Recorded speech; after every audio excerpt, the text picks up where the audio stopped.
رمضان ان شاء الله هيك مبارك عليكم جميعا بالصحة والعافية يا رب. بما انه اليوم اول يوم رمضان حبيت هيك اعمل اكلات بيضة. نحن السوريين هيك بنحب نعمل اكلات مبيضة، واليوم حنعمل هيك شاكرية بطريقة حلوة كتير وطيبة.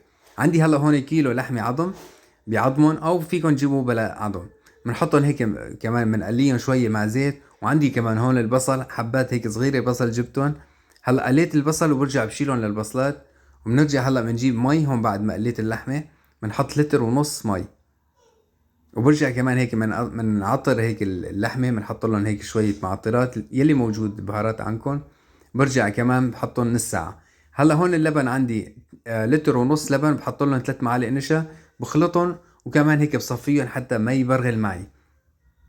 هلا بحطهم على الطنجرة، بحطهم على نار وسط وبضل بحرك لبين ما تغلي يغلي اللبن عندي.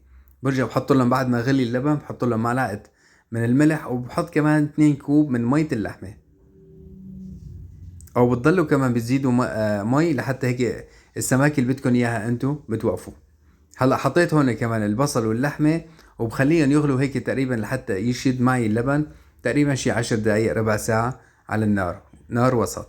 وشوفوا لي هاللبن هذا عن جد طالع كريمة. يا سلام. عملت هيك حدهم كمان رز ابيض، وحتى كمان اذا بدكم اياه بشعرية. شوفوا اللبن، شايفين ما احلاه، وهيك ما فيه مبرغلة ابدا ابدا، وما فرط يعني، بطريقة حلوة كتير عن جد. جربوها ان شاء الله هيك بيعجبكم. رمضان مبارك على الجميع. سلام.